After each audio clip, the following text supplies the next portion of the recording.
మన ప్రభు అయిన యేసుక్రీస్తు నామములో మీ అందరికీ శుభములు తెలియజేయచూ ఉన్నాను. నిర్గమకాండము 15వ అధ్యాయము 2వ వచనము. ఆయన నా దేవుడు, ఆయనను వర్ణించెదను. ప్రియ దైవజనమా, ఈ 15వ అధ్యాయము నిర్గమకాండములో మంచి ఆరాధన కీర్తన. దేవుణ్ణి ఏ విధముగా ఆరాధించాలో ఈ అధ్యాయము ద్వారా మనము చక్కగా గ్రహించవచ్చు. ఈ అధ్యాయమంతా ఇశ్రాయేలీలు దేవుని వలన ఎట్టి కృపను పొందారో దాన్ని వర్ణించడం మనము గమనిస్తాము. మనం కూడా మన జీవితాల్లో దేవుడు చేసిన వాటిని బట్టి కృతజ్ఞతాపూర్వకంగా వర్ణించే వారముగా మనం ఉండాలి. ఏమి వర్ణించాలి అని మనం చూసినట్లయితే 7వ కీర్తన 16వ వచనం ప్రకారం దేవుని బలవత్ కార్యములను వర్ణించే వారముగా మనం ఉండాలి. అలాగే దేవుని నీతిని వర్ణించే వారముగా మనం ఉండాలి. 145వ కీర్తన 6వ వచనం ప్రకారం ఆ దేవాది దేవుని మహాత్మ్యమును మనము వర్ణించే వారముగా ఉండాలి. ప్రియ దైవజనమా, దేవుడు ఆరాధనను ఎంతగానో కోరుతూ ఉన్నాడు మన నుండి. మన సంఘాలలో ఆరాధన కొరకు మనకు అవకాశం ఇవ్వబడినప్పుడు మనము ఆరాధిస్తున్నామా లేక ప్రార్థిస్తున్నామా? ఒక్కసారి మనల్ని మనము పరిశీలించుకుందాము. ఈ వాక్యము వింటున్న ప్రియ సహోదరుడా, సహోదరి, నీ జీవితములో నీవు దేవుణ్ణి ఆరాధించే వ్యక్తిగా ఉన్నావా లేక కేవలం విజ్ఞాపనలు చేసే వ్యక్తిగానే ఉన్నావా? సంఘములో నీకు ఆరాధనకు అవకాశం ఇచ్చినప్పుడు నీవు దేవుణ్ణి ఆరాధించగలుగుతున్నావా లేక ఆ సమయంలో కూడా నీ విజ్ఞాపనలే దేవుని ముందు ఉంచుతూ ఉన్నావా? ఆరాధన అంటే ఏం చేయాలి?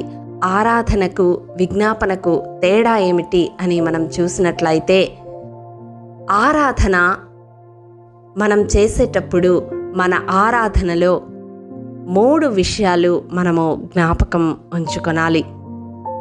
మనం ఆరాధిస్తూ ఉన్నప్పుడు మనం ఆరాధించే దేవుడు ఏమై ఉన్నాడో వర్ణించగలగాలి. ఆయన నామములను, ఆయన గుణాతిశయములను మన నోటితో మనము ఒప్పుకునే వారముగా ఉండాలి. రెండవదిగా, మనం ఆరాధించే దేవుడు మన జీవితాలలో ఏమి చేశాడో మన నోటితో కృతజ్ఞతాపూర్వకంగా ఉచ్చరించే వారముగా ఉండాలి. అందును బట్టి స్తుతులు చెల్లించే వారముగా మనం ఉండాలి. మూడవదిగా, మనం ఆరాధించే దేవుడు భవిష్యత్తులో మనకు ఏమి చేయనై ఉన్నాడో అందును బట్టి స్తుతించే వారముగా ఉండాలి. మన ఆరాధన అంతటిలో కేవలం కృతజ్ఞతాపూర్వకమైన స్తుతి మాత్రమే వినబడాలి. రక్షణ పొందిన విశ్వాసిగా దేవుడు నీకు అనుగ్రహించిన రక్షణ పాత్రను చేతపట్టి ఆయన పరిశుద్ధ సింహాసనము ఎదుట, ఆయన కృపాసనము ఎదుట కృతజ్ఞతాపూర్వకంగా, హృదయపూర్వకంగా స్తుతియాగము చెల్లించడమే ఆరాధన. విజ్ఞాపన అంటే మన అవసరతలన్నిటినీ దేవుని సన్నిధిలో విన్నవించుకొనడం. కాబట్టి ప్రియ దైవజనమా, ఆరాధించేటప్పుడు ఆ 3 అంశాలను మనము జ్ఞాపకం ఉంచుకొని మన దేవుడు ఏమై ఉన్నాడో, మన కొరకు ఏమి చేశాడో, మన కొరకు ఏమి చేయనై ఉన్నాడో వాటన్నిటిని బట్టి ఆరాధించే వరముగా మనం ఉండాలి. ఆయన మన కొరకు ఒక నివాస స్థలము సిద్ధపరుస్తూ ఉన్నాడు. వాడబారని స్వాస్థ్యము మనకు అందించడానికి ఎదురు చూస్తూ ఉన్నాడు. జీవ కిరీటాన్నిచ్చి జీవవృక్ష ఫలములు భుజింపనియడానికి ఆయన ఎదురు చూస్తూ ఉన్నాడు. ఒక క్రొత్త పేరును మనకివ్వడానికి ఇష్టపడుతూ ఉన్నాడు. అన్నిటికీ మించి తనతో కూడా సదాకాలము జీవించే భాగ్యము ఇవ్వనై ఉన్నాడు. వీటన్నిటినీ జ్ఞాపకం ఉంచుకొని ఆయన ఇచ్చిన రక్షణను బట్టి కృతజ్ఞతాపూర్వకంగా దేవుని పాదముల చెంత ఆయన గుణగణాలను, ఆయన గుణాతిశయములను వర్ణిస్తూ మనం ఆరాధించే వరముగా ఉండాలి. ఈ 15వ అధ్యాయం అంతటా ఇశ్రాయేలీలకు దేవుడు ఏమి చేశాడో మోషే మరియు ఇశ్రాయేలీలు అక్కడ కీర్తన ద్వారా ఆరాధించడం మనం చూస్తూ ఉన్నాం. ఒకవేళ సమాజం మధ్య, పరిశుద్ధుల మధ్య నీవు ఆరాధించడం చేయలేకపోతే కీర్తన ద్వారా కూడా ఆరాధించవచ్చు. ఆరాధన సమయంలో అందరూ కీర్తన పాడుతూ ఉంటే నీ నోరు బిగించుకొనకుండా, నీ నోరు తెరిచి ఆయన గుణాతిశయములను నీవు కీర్తించవచ్చు. కాబట్టి ఈ దినం దేవుడు మనకు బయలుపరిచిన రీతిగా ఇంతవరకు ఆరాధన ఏ రీతిగా నీవు చేసి ఉన్నావో నేను ఎరుగను, కానీ ఇక మీదట ఆరాధన సమయములో కేవలం ఆరాధన మాత్రమే చేసే బిడ్డగా ఆయన ఎదుట కనపడాలని, అట్టి రీతిగా అభ్యాసము చేయాలని ప్రభు పేరట మనవి చేస్తూ ఉన్నాను. ఎప్పుడు నీ అవసరతలు తెలియజేస్తూ విజ్ఞాపన చేయడం మాత్రమే కాదు, కానీ దేవుణ్ణి ఆరాధించే బిడ్డగా కూడా ఉంటానని ఒక తీర్మానం తీసుకొనగలవా? అయితే ఈ ప్రార్థనలో ఏకీభవించు.